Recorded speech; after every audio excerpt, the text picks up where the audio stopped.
चलिए ध्यान से देखिए, कहाँ ले हुआ है बोलो सब। 10 से हो गया, 11 से बताना है। दो प्रायद्वीपीय रेल मार्गों के नाम लिखिए। देखो 11 नंबर जो है, बोलो दो प्रायद्वीपीय रेल मार्ग का नाम बोलो जल्दी। ये तथ्यात्मक है, देख के बोलो ना। हाँ, एक ये जो है रूस का और कनाडा का जो है, अरे क्वेश्चन बैंक नहीं रखा है रे, तो देखो सा ना निकाल के। साइब्रेनियन, पार साइब्रेनियन रेल मार्ग और पार कनाडियन रेल मार्ग, और ये कनाडा में है और वह रूस में है। हाँ, इसको लिखिएगा 11 नंबर में। दो प्रायद्वीपीय रेल मार्ग, रेल मार्ग, तो इसमें जो है 1 नंबर में लिख दीजिएगा पार साइब्रेलियन, साइबेरियन,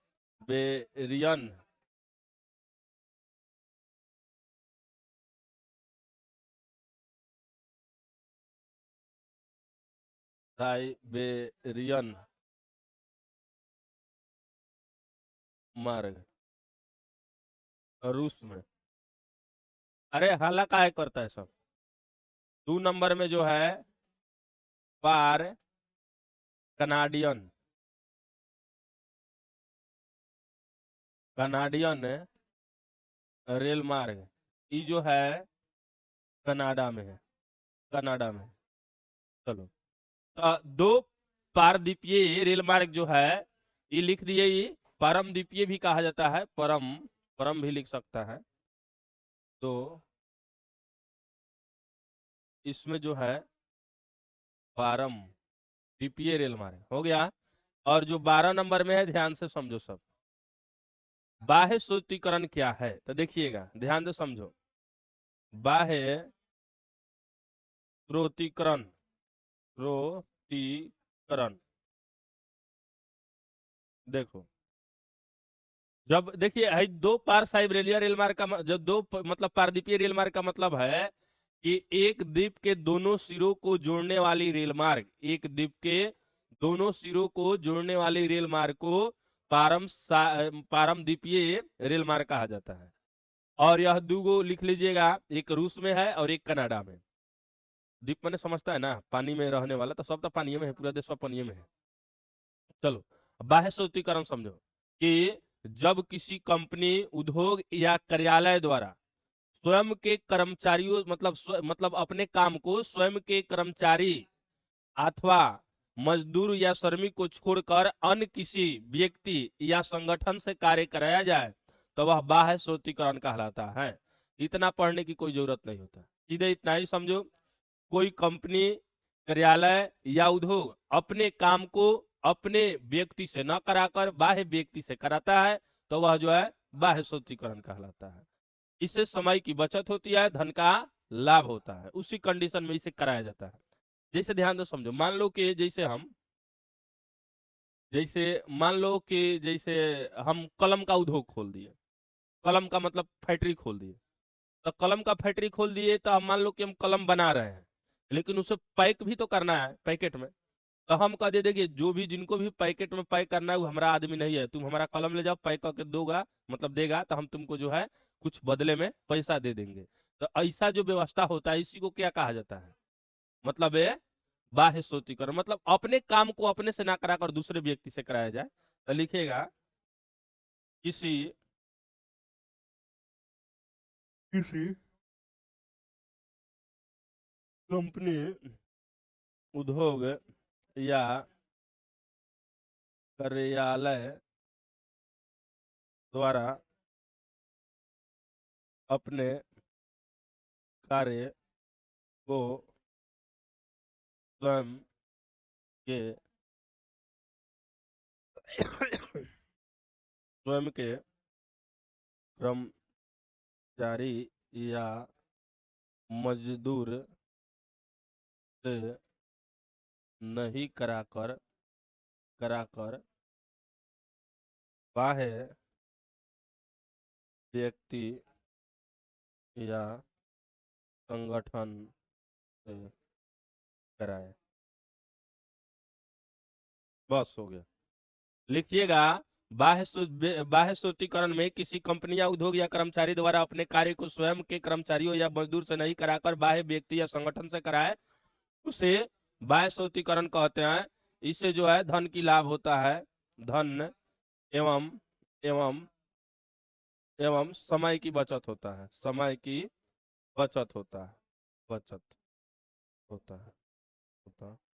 बस यह उस कंडीशन में पेश किया जाता है जब देखो मान लो कि जैसे कंपनी है, तो हम किसी को रख रहे हैं महीना पर, तो महीना पर रखेंगे तो 6,000 8,000 का महीना देंगे, तो उतने हमारे पास है नहीं पैसा, तो हम कहेंगे जाओ ले जाओ, मान ले जाओ, पैक करके दो, एगो डिब्बा पर 5 गो रुपया चाहे 10 गो रुपया, मतलब जैसे हो उससे दे देंगे।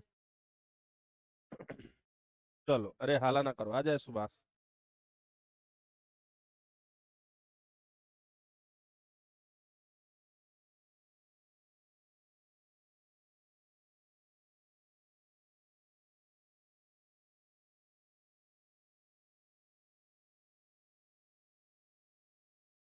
चलो हाला ना करो। काय नंबर तक है?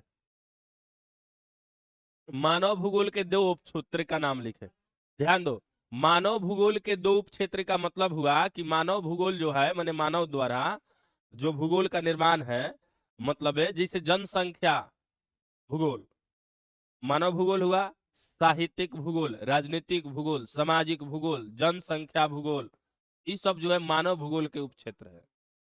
आर्थिक भूगोल भी कहो, जैसे हम लोग अपने तरीका से ना जनसंख्या मतलब धीरे धीरे विस्तृत किए हैं, हम लोग का अपना एक सामाजिक रवैया और तौर तरीका है, यह सामाजिक भूगोल हुआ।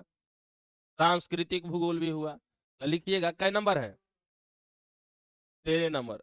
लिखिएगा कि मानव भूगोल के दो उपक्षेत्र, दो उप क्षेत्र। तो मानव भूगोल के दो उपक्षेत्र में पहला लिखना कि साहित्यिक भूगोल, भूगोल बोलो, जनसंख्या भूगोल, जनसंख्या भूगोल, सामाजिक भूगोल, सामाजिक भूगोल, राजनीतिक भूगोल, हाँ राजनीति भूगोल। चलो, अब सब भूगोले बता दो सब।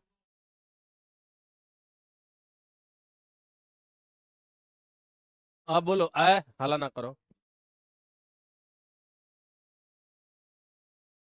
देखिएगा, मुंबई बंदरगाह जो है 14 नंबर जो है, हाँ मुंबई बंदरगाह, यह जो है भारत के पश्चिमी पश्चिमी क्षेत्र के मुंबई राज्य में है, मुंबई राज्य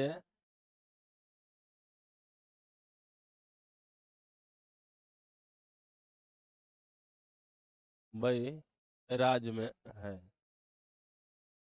यह यह 54 किलोमीटर, 54 54 किलोमीटर एवं 6 से 8 किलोमीटर चौड़ी, ठीक, 24 किलोमीटर एवं 6 से 8 किलोमीटर चौड़ी है। यह लंबा एवं 6 से 8 किलोमीटर चौड़ी है। 52 गो कूदिया है, कूदिया है। यह जो है उत्तरी अमेरिका और उत्तरी अमेरिका अफ्रीका से बिजनेस होता है। यहाँ से उत्तरी अफ्रीका एवं उत्तरी अमेरिका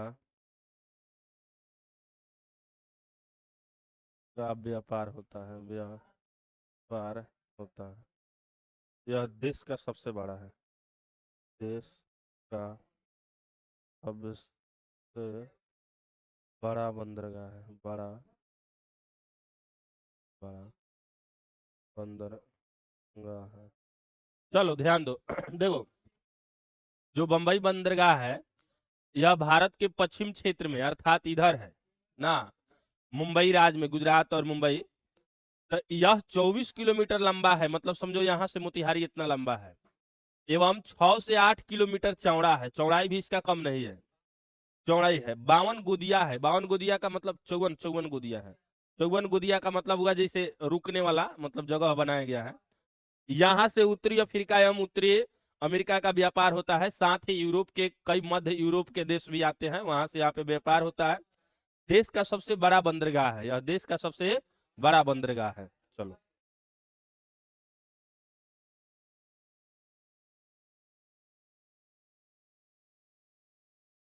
अब बोलो उद्योगों के लिए स्थिति।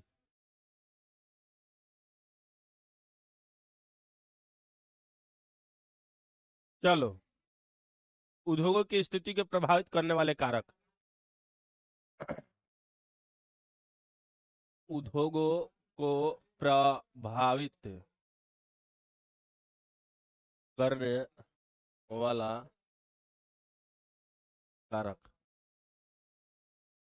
उद्योगों को प्रभावित करने वाला कारक, तो देखो कहने का अर्थ है, ये पहले प्रश्न में समझ लो। उद्योगों की स्थिति में मतलब उद्योग कहाँ होगा नहीं होगा, प्रभावित करने वाले किन्हीं कारकों के नाम लिखे। मतलब कहने का अर्थ है कि उद्योग धंधा कहाँ होगा नहीं होगा, इसको प्रभावित कौन सी करता है। तो कच्चा माल, मतलब किसी भी उद्योग धंधा के लिए उसमें लगने वाला जो कच्चा माल होता है उसकी प्राप्ति जरूरी है। अब मान लो तुम बगही में, मान लो कि बगही में तुम क्या करो, यहाँ पे एथी वाला फैक्ट्री खोल लो, तुम मोबाइल बनाने वाला कंपनी बड़का बैठा दो, तो समझ जाओ कितना फायदा होगा।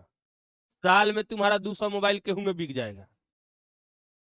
हाँ, तो ये जो है, तो ये ऐसा जगह पे नहीं होना चाहिए। काहे कि यहाँ पे अब बोलो यहाँ से माल मंगाएगा, अब अमेरिका से रूस से, तो ये बड़ा दूर ना हुआ, तो वहां से आना ही में तुम्हारा पूरा पैसा उड़ा जाएगा ना, तो बड़ी दिक्कत होगा। इसीलिए जो है ये उसको प्रभावित कौन सी करता है, तो माल की प्राप्ति, यानी कहाँ से कच्चा माल आ जाए। इसके बाद में जो होता है परिवहन भंडारण की सुविधा हो। अब ऐसा ना हो कि जे अब छड़ बालू गिट्टी का दुकान तुम जो है ब्रह्म स्थान के पास कर दो, सुनील के घर के ऊपर। अब समझो ट्रक से आएगा तो समझो यहाँ से जाना से फिर ढोवाओ, फिर लादो, फिर ले जाओ। ट्रक तो हमारे गांव में बहुत आसानी से ढुक जाता है। हाँ खिलौना वाला ना, सही है। प्रभावित करने वाले कारक जो है कच्चा माल, परिवहन परिवहन एवं संचार, पर्यावरण वरण, ऊर्जा के स्रोत, पूंजी, सरकारी नीति सरकारी नीति, बस हो गए। अभी समझ आया ना। इसमें बहुत सारा लिख सकता है। अब दो लाइन चाहेगा लिखने के लिए तो लिख भी सकता है कि परिवहन भंडारण यदि सही से नहीं होगा, माने परिवहन मतलब आने जाने की सुविधा, अब कहीं ले जाके कहीं दुकान कर दो तो थोड़े चलेगा ना। हाँ, तो बहुत दिक्कत हो जाता है। चलो 5 गो हो गया तुम सबका, रहने देते हैं हम। चलो जल्दी करो सब, आखिर एक बार उसको सबके वो भी पढ़ा दे, होम साइंस।